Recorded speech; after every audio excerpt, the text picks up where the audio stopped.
about the Shell directive. I just see it as just one of, the many rules that have been being phased in all, in so many spaces and so many jurisdictions, and even at a supranational level, that basically the message that we're getting is that if a structure does not serve a commercial purpose, it's not going to be looked upon favorably.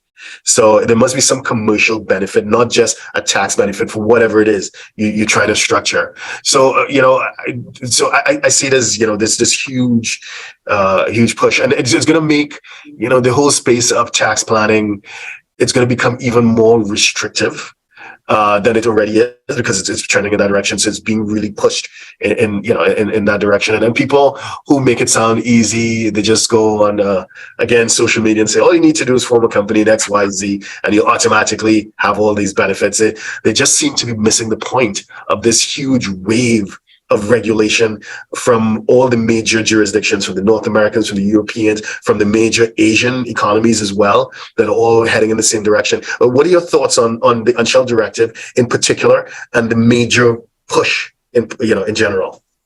Yeah, well, Darren, as you said, the EU's Shell directive, as it is colloquially called, the directive against shell companies, will make the life of a tax planner a lot harder.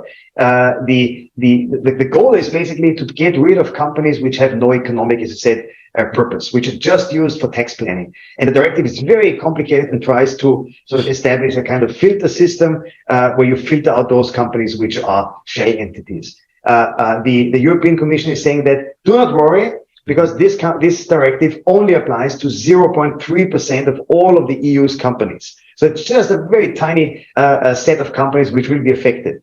Mm-hmm. Okay, that is very myopic, because actually every company in the EU must go through the filter and see whether it fulfills the test, whether it belongs to the 0.3% shell companies or not.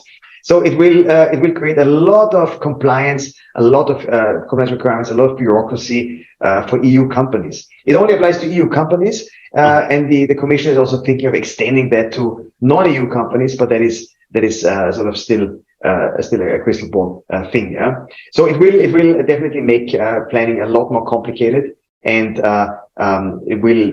If you have a company, you probably have to, that is a shell company, you either have to get rid of it as soon as possible, or beef it up, or give it some kind of commercial purpose. Yeah. Give it breathe in life, make it real, and not a shell. Yeah.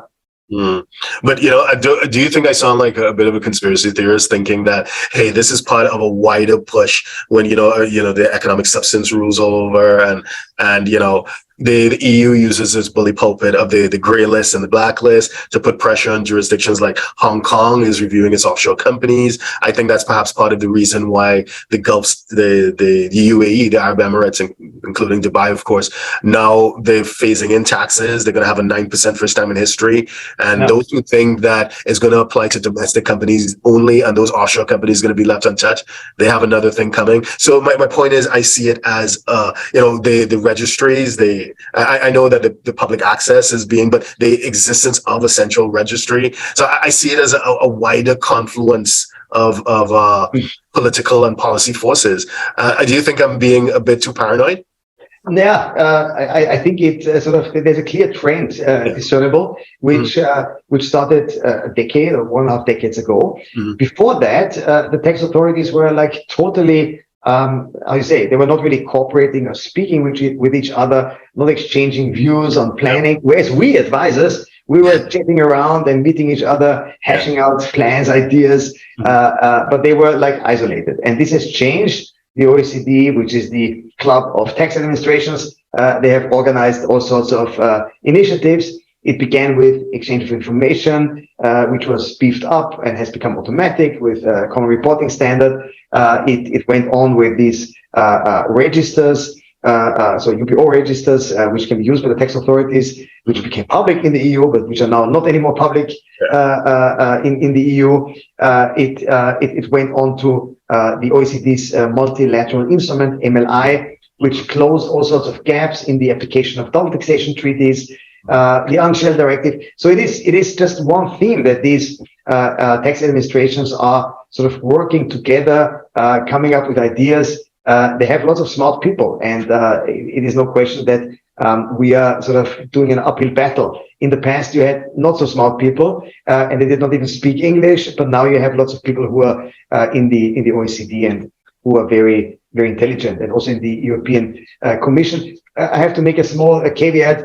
The text of the Unshell Directive seems as if it had been prepared by an intern. It is not really written by somebody who is very fluent.